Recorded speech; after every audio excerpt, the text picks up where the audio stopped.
Assalamualaikum warahmatullahi wabarakatuh. Nama saya Siti Rohmah Hoirunisa dari kelas PI 20A. Pada kesempatan kali ini saya akan menjelaskan psikologi Islam.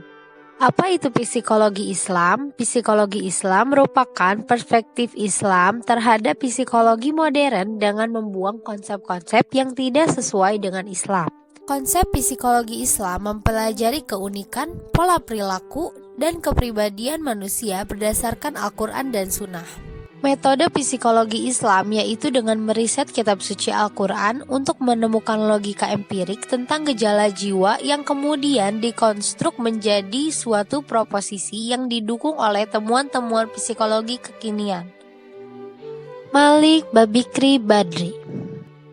Malik Badri lahir di Rufa'ah, Sudan, 16 Februari 1932.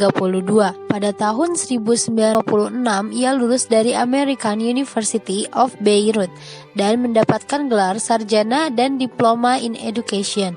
Dan pada tahun 1961, ia lulus dari Universitas of Leicester di Inggris dan mendapatkan gelar PhD. Ia adalah seorang pelopor pertama psikologi Islam dan ia dijuluki sebagai Bapak Psikologi Islam Dunia. Malik Badri dikenal luas lewat bukunya yang berjudul The Dilemma of Muslim Psychologists. Dalam bukunya, ia menyampaikan ketidakselektifan psikologi Muslim. Menurutnya, telah menyebabkan mereka mengikuti pola pikir dan pendekatan kaum Yahudi dan Kristen, meskipun cara itu berkualitas rendah dan tidak Islami.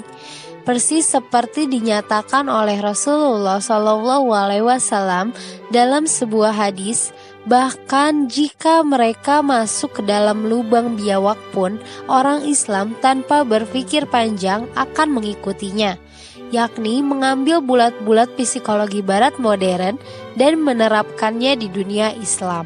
Hal yang demikian penting diketahui bagi psikolog muslim untuk pandai memilah mana yang berguna dan mana yang bermasalah. Misalnya, umat muslim jelas menolak asumsi psikologi behavioristik bahwa manusia adalah hewan belaka, tetapi terapi behavioristik yang menekankan pentingnya imbalan dan ganjaran boleh saja diterapkan.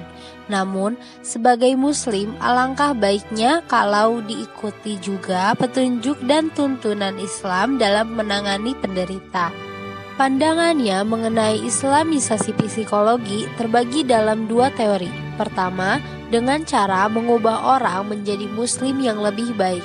Adapun yang kedua, dengan cara menjadikan psikologi sebuah ilmu yang sesuai dan bermanfaat bagi umat Islam.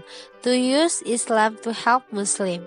Menurutnya, membangun psikologi Islam tidak semudah membalik telapak tangan. Ia memerlukan kerja kolektif yang serius dan memakan waktu lama. Prosesnya terdiri dari 3 tahap. Langkah yang pertama yang perlu dilakukan adalah mengkaji secara intensif karya-karya ilmuwan muslim tentang jiwa manusia. Tahap berikutnya, setelah kajian-kajian semacam itu dilakukan, sedikit demi sedikit membangun psikologi yang berangkat dari kebutuhan dan worldview umat muslim. Tahap yang terakhir yaitu gagas teori-teori dan metode-metode baru untuk riset dan terapi, sehingga psikologi Islam itu bukan sekedar justifikasi ilmu barat dengan dalih-dalih Al-Quran dan hadis. Sekian dari saya, mohon maaf bila ada kesalahan. Terima kasih. Wassalamualaikum warahmatullahi wabarakatuh.